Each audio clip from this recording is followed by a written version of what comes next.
नमस्कार, मैं Archana Sharma चढ़ीगढ़ time TV देख रहे हैं सभी दर्शकों का स्वागत करती हूं। आप देख रहे हैं हिंदी के समाचार। समाचारों की शुरुआत से पहले एक नजर आज की मुख्य सुर्खियों पर। आज से डीजीपी सम्मेलन की शुरुआत। पीएम मोदी, गृह मंत्री अमित शाह होंगे शामिल। आंतरिक सुरक्षा, एआई खतरों पर करेंगे चर्चा। दिल्ली एनसीआर में 15 जगह पर ईडी की रेड। अब तक 2.5 करोड़ रुपए जब्त, कई डॉक्यूमेंट किए बरामद। दिल्ली विधानसभा का शीतकालीन सत्र आज से भाजपा ने की घेरने की तैयारी, मचा हंगामा। सरकार गठन का यह आखिरी और अंतिम विधानसभा सत्र।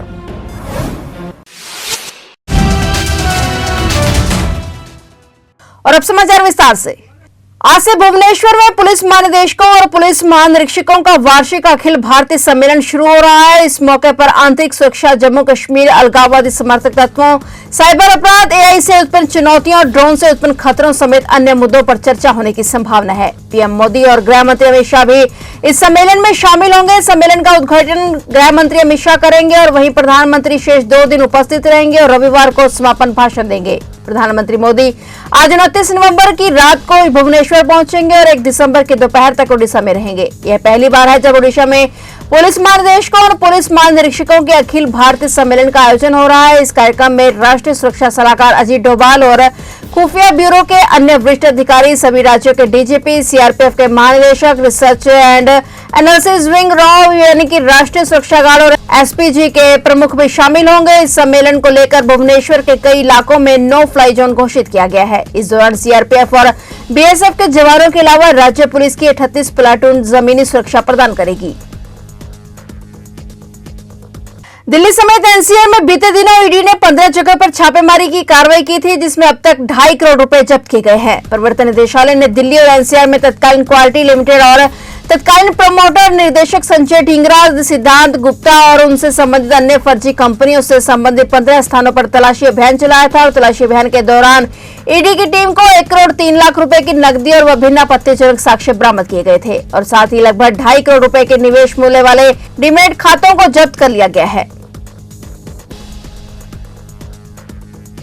बिहार के गोपालगंज जिले में कंबोडिया भेजने के नाम पर साइबर ठगी करने के मामले में राष्ट्रीय जांच एजेंसी की टीम ने छापेमारी की। एनआईए की टीम ने जिले के विभिन्न स्थानों पर जांच की है और इस दौरान अरबियन टूर एंड ट्रेवल्स के दफ्तर से 36 लाख कैश बरामद किया गया है और इसके साथ ही विदेश भेजने वाले कागजात भी मिले हैं। एनआईए ने ट्रेवल्स एजेंसी का मोबाइल जब्त कर लिया है और वही सूत्रों ने बताया कि एनआईए की टीम ने 2 संदिग्ध व्यक्तियों को भी हिरासत में लेकर पूछताछ की और इसके बाद उन्हें छोड़ दिया गया। ये मामला तब सामने आया जब हथुआ थाना क्षेत्र के हथुआ निवासी शुभम कुमार ने साइबर थाने में शिकायत दर्ज कराई थी और इसके बाद हथुआ थाना क्षेत्र के महेचा गांव में एनआईए की टीम ने दिवाकर सिंह के घर पर छापेमारी की। इस दौरान 2 मोबाइल फोन और 2 डायरी भी बरामद की गई हैं। गुरुग्राम के बाड़गुर्जर पुलिस चौकी क्षेत्र में बिहार और गुरुग्राम क्राइम ब्रांच की टीम ने 2 लाख के इनामी बदमाश को मुठभेड़ में मार गिराया है। उस पर बिहार के सीतामढ़ी थाने में विधायक से रंगदारी मांगने के मामले में केस दर्ज हुआ था। मुठभेड़ उस वक्त शुरू हुई जब बदमाश बाड़गुर्जर पुलिस चौकी क्षेत्र में बाइक से जा रहा था। पुलिस ने रुकने का इशारा किया तो उसने गोली चलाई। जवाबी कार्रवाई में घायल हो गया जबकि उसका एक साथी फरार हो गया। 26 वर्षीय गैंगस्टर का सिविल अस्पताल लाया गया और घटना सुबह 4 बजे की एसपीएस की बताई जा रही है। नवनियुक्त डीसीपी क्राइम राजेश फोगाट के नेतृत्व में कार्रवाई हुई है। उन्होंने कहा कि हरियाणा के मानेसर में बिहार एसटीएफ और हरियाणा पुलिस की टीम ने संयुक्त कार्रवाई में सीतामढ़ी का कुख्यात अपराधी सरोज राय पुलिस एनकाउंटर में मारा गया है। उस पर 2 लाख रुपए का इनाम था और सरोज पर 2 दर्जन से ज्यादा आपराधिक मामले दर्ज थे।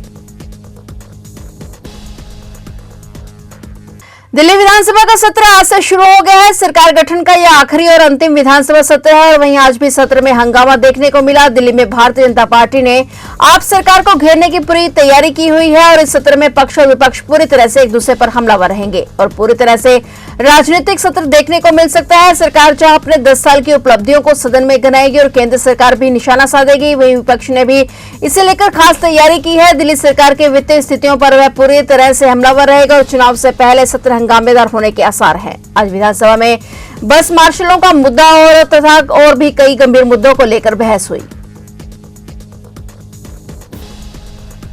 लोकसभा और राज्यसभा की कार्रवाई जहां कल गुरुवार को भी विपक्ष के हंगामे की भेंट चढ़ गई थी, वहीं आज फिर दोनों सदनों में हंगामे के चलते कार्रवाई स्थगित कर दी गई। बता दें कि आज राज्यसभा में कार्रवाई शुरू होते ही विपक्ष ने गंभीर मुद्दों को लेकर हंगामा खड़ा कर दिया। नतीजतन कार्रवाई को स्थगित कर दिया गया और विपक्ष के हंगामे को देखते हुए सभापति ने राज्यसभा 2 दिसंबर तक के लिए स्थगित कर दी है। इस दौरान संसदीय कार्य मंत्री ने राज्यसभा की कार्रवाई नहीं चलने देने के लिए विपक्ष की निंदा भी की। उन्होंने कहा कि सर्वसम्मति से समिति का कार्यकाल बढ़ाए जाने पर सहमति बनी थी, लेकिन प्रस्ताव पर मतदान के दौरान विपक्ष ने हंगामा कर दिया।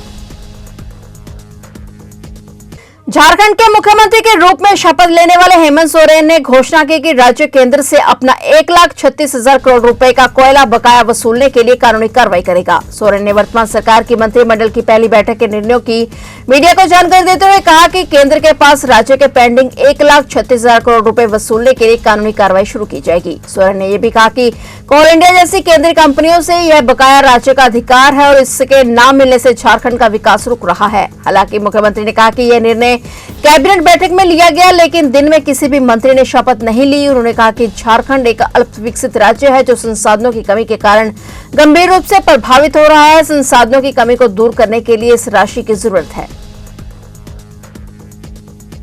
मोबाइल ऐप के जरिए अश्लील डाटा को तैयार करने और प्रसारित करने से जुड़े मनी लॉन्ड्रिंग जांच को लेकर ईडी ने कारोबारी राज कुंद्रा के घरों और कार्यालयों पर छापेमारी की है। आधिकारिक सूत्रों के मुताबिक ईडी ने अभिनेत्री शिल्पा शेट्टी के पति समेत कुछ अन्य के परिसरों पर छापेमारी की। मुंबई और उत्तर प्रदेश में करीब 15 स्थानों पर तलाशी ली गई और जांच मोबाइल एप्लीकेशन और अन्य माध्यमों से पोर्नोग्राफिक सामग्री के कथित वितरण में संदिग्धों की भूमिका से संबंधित है।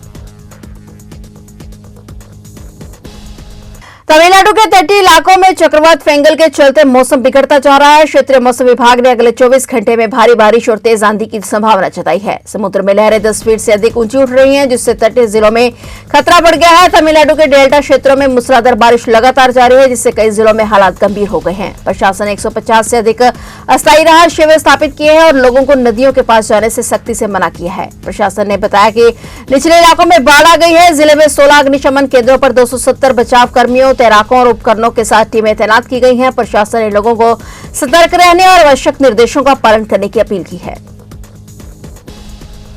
तो आप देख रहे थे हिंदी के समाचार और नए समाचारों के साथ फिर से हाजिर होंगे। तब तक के लिए देखते रहिए चढ़ती कला टाइम टीवी और मुझे दीजिए इजाजत। धन्यवाद।